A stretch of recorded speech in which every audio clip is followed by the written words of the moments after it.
سلام علیکم، بات کرو بھائی. جی جناب. السلام علیکم سر. علیکم السلام. میری آواز آ رہی ہے آپ کو؟ ٹھیک ہے جی جناب. جی جناب. جی جی جناب، میں طلحہ عزیز بات کر رہا ہوں ملتان سے، پاکستان سے. جی بیسیکلی میں غیر مقلدین جنہیں آپ اصطلاح کے طور پر استعمال کرتے ہیں ایک جماعت کی حیثیت سے میرا تعلق ان سے ہے، اور ایک پیدائشی طور پر اسی ذہن کے تحت جو ہے میری پرورش یا ابتدائی تعلیم جو ہے وہ ہوئی ہے. تو اس کے حوالے سے میں تو اس کے حوالے سے میں، چونکہ آپ مذہب شیعہ کے ایک ترجمان کی حیثیت سے یہاں بیٹھے ہیں، تو میرے خود کچھ خدشات ہیں آپ کے مذہب کے حوالے سے. اس کے حوالے سے میں آپ سے سوال کرنا چاہتا ہوں، اور مجھے امید ہے کہ آپ کوئی انتہائی خندہ پیشانی کے ساتھ میرے سوالوں کے جواب دیں گے. اور جو ہے میں کوئی آپ سے مناظرہ کرنے نہیں آیا، آپ کو کوئی غلط ثابت کرنے نہیں آیا. تو پہلے آپ کی خدمت میں میرا سوال یہ ہے. آپ کو سوالات آپ کو کہاں سے ملے؟ سچی بات بتاؤ. سوالات میرے اپنے ذاتی ہیں، اور یہ کسی سے لیے نہیں میں. اوکے پوچھ لیں. جی سب سے پہلا اور بنیادی سوال یہ ہے کہ جب ہم قرآن کو مانتے ہیں کہ یہ اللہ کی آخری کتاب ہے، اور اسلام کا جو ہے سب سے بڑا اور جو ہے نا ماخذ کے اعتبار سے ہم اس کو قبول کرتے ہیں، اور یہ دعویٰ کرتے ہیں کہ قرآن مجید جو ہے وہ کلی اسلام کے احکامات. مجھے نہیں معلوم ہے یہ بات، مجھے نہیں معلوم کہ قرآن مجید جو ہے حدیث سے بڑا ہے. مجھے نہیں معلوم یہ. نہیں میں آپ کو بتاتا ہوں. جب ہم قرآن کو وحی کے طور پر اللہ نے پہلے نبی صلی اللہ علیہ وسلم کو بھیجا، پھر قرآن کو بھیجا. یا آپ کہہ دیں کہ قرآن جو ہے حدیث شریف سے کلام رسول صلی اللہ علیہ وسلم سے زیادہ اہم ہے. مجھے تو یہ نہیں معلوم یہ کس طرح ہے. دیکھیں قرآن بھی وحی ہے، قرآن بھی وحی ہے، کلام اللہ ہے. کلام رسول صلی اللہ علیہ وسلم بھی وحی ہے، کلام اللہ ہے. ٹھیک ہے نا. بعض چیزیں قرآن میں ہیں، بعض چیزیں قرآن میں ہیں مجملاً، بعض چیزیں قرآن میں مذکور ہیں ہی نہیں. نبی کریم صلی اللہ علیہ وسلم کے جو کلام ہے وہ بالکل قرآن کی طرح وحی ہے. بالکل. بعض چیزیں جو قرآن میں نہیں ہیں نبی کریم صلی اللہ علیہ وسلم کے کلام میں ہے، وہ سچ ہے، وہ دین ہے، وہ حق ہے. نہیں اور کوئی یہ کہہ دے کہ قرآن سنت سے زیادہ عظیم ہے، زیادہ بڑا ہے. مجھے نہیں معلوم اس بات کا. آپ لوگ کہتے رہتے ہو اس بات کو، لیکن ابھی میرے ذہن میں اس طرح کوئی دلیل نہیں ہے. میری بات سنیے.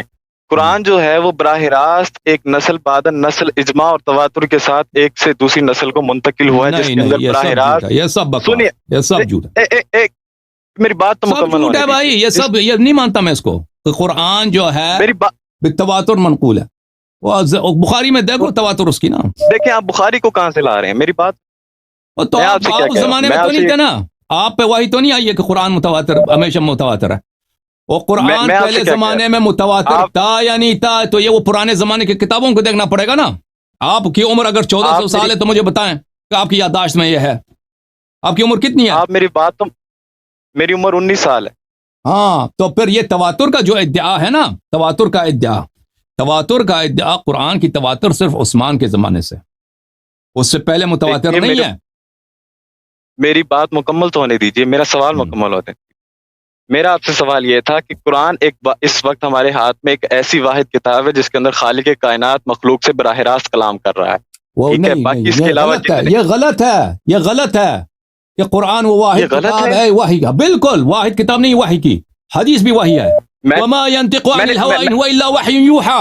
حدیث وحی ہے. میں نے کیا کہا براہ راست کلام کر رہا. ہاں قرآن مجید وہ براہ راست ہم سے نہیں کلام کر رہا. نہیں براہ راست وہ نبی کو بتایا. جبرائیل نے کہا نبی کو، نبی نے قرآن سنایا. براہ راست ہم سے بات نہیں کر رہا.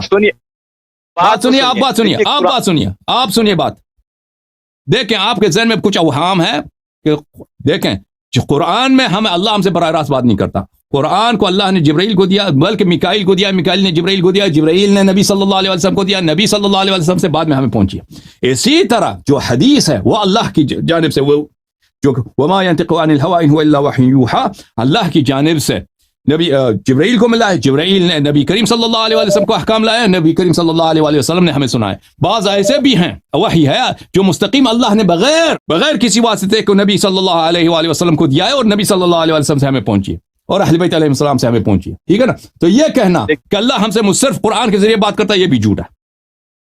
دیکھیے میں نے جو شرط لگائی تھی خود اس کو جھٹلاتا ہے. قرآن خود اس کو جھٹلاتا ہے. وما ينطق عن الهوى ان هو الا وحي يوحى، کہ نبی کریم صلی اللہ علیہ وسلم کی کلام وحی ہے. ختم بات. جی بالکل، میں اس بات کو بالکل مان رہا ہوں، لیکن آپ میری بات مکمل ہونے دیجیے، پلیز انٹرپٹ نہ کیجیے گا. میں آپ سے جو بات کر رہا ہوں وہ یہ ہے کہ جو قرآن جو ہے براہ راست جو انسان سے خالق جو بات کر رہا ہے وہ صرف قرآن یہ مجید غلط ہے نا، سنیے یہ غلط ہے، آپ اس یہی کو بعد میں غلط ہے. ابھی کہہ دیا غلط ہے نا، ابھی کہہ دیا غلط ہے. سن تو لینا اس کے بعد جو میں بات کرنا چاہ رہا ہوں. باقی آپ تو جو مقدمہ ہی غلط ہے، مقدمہ صحیح کر دو پہلے. مقدمہ ہی غلط ہے تو کیا اس مزید سنے.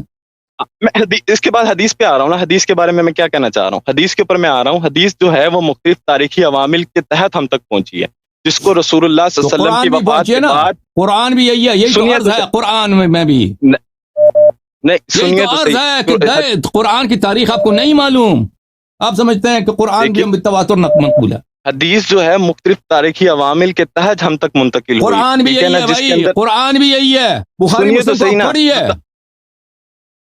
امام بخاری جو ہے، جیسے اگر بخاری کی آپ بار بار بات کرتے ہیں 194 میں پیدا ہوتے ہیں ہجری کے اندر، اور بھائی بخاری میں عمر کا، عائشہ کا، وہ کی پیدائش تو پہلے ہے نا. زید بن ثابت جی کا بالکل ٹھیک ہے. قرآن کس طرح جیسے جمع ہوئی ہے وہ آپ کو پتہ ہی نہیں ہے.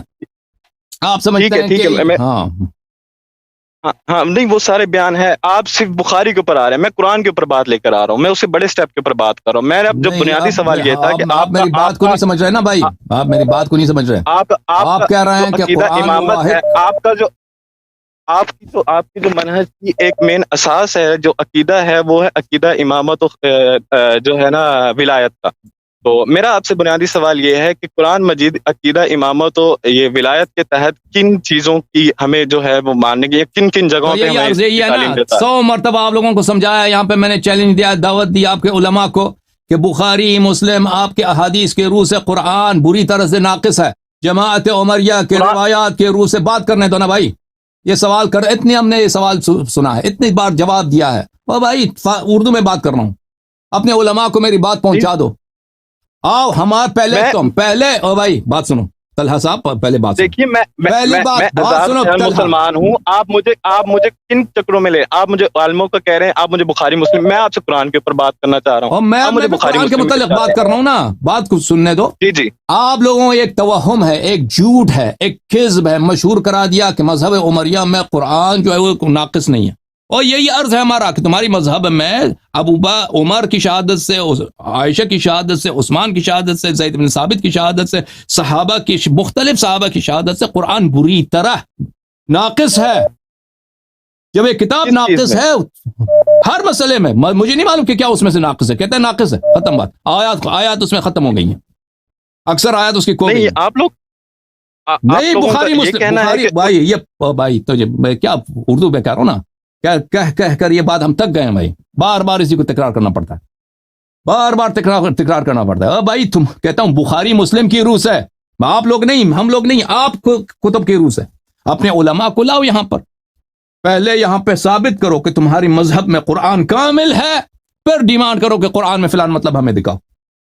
ہم دکھا بھی نہ سکے نا، کوئی حرج نہیں، ہم حدیث میں دکھائیں گے. ہم قرآن میں دکھا بھی نہ سکے نا، کوئی حرج نہیں ہے. صرف یہ کہنا کہ ہم حدیث کو نہیں مانتے، صرف قرآن کو مانتے، یہ کافر، یہ زندیق یہ کہے گا، مسلمان یہ نہیں کہتا. دیکھیں ہم قرآن سے امامت ثابت بھی کریں گے، لیکن تمہارا سوال ہی غلط ہے. ہر مرحلے پر تمہارا سوال غلط ہے. ہر جو بھی مقدمہ تم نے ذکر کیا وہ ہر مقدمہ ہی غلط ہے. تم اگر کہتے ہو کہ قرآن کامل ہے، تمہاری مذہب میں یہ نہیں ہے، یہ جھوٹ ہے. اس کے دلیل آؤ، اپنے علماء کو لاؤ، ہم سے گفتگو کر. اگر کہتے ہو کہ قرآن مین سورس ہے، یہ بھی جھوٹ ہے. ہم نہیں مانتے اس بات کو کہ قرآن مین سورس ہے. نہیں، قرآن اور کلام اہل بیت علیہ السلام، کلام رسول صلی اللہ علیہ وآلہ وسلم ایک درجے کے یہ حجیت رکھتے ہیں. بلکہ سنت اس لحاظ سے ارجح ہے کہ بہت ساری باتیں جو قرآن میں مجملاً مذکور یا مذکور ہے ہی نہیں ظاہر میں، وہ سنت میں ہے. اور اگر آپ کہتے ہیں کہ قرآن وحی تو سنت بھی وحی ہے. ہم نہیں کہتے، بالکل یہ بات ہی جھوٹ ہے کہ سنت وحی نہیں ہے. سنت بھی کلام اللہ ہے، سنت بھی پیغام اللہ کی ہے، سنت بھی وحی ہے. اور یہ کہنا کہ بھلی سنت جو ہے قرآن مجید میں نقصان نہیں، یہ جھوٹی بات ہے آپ کے مذہب کے مطابق. ٹھیک ہے نا.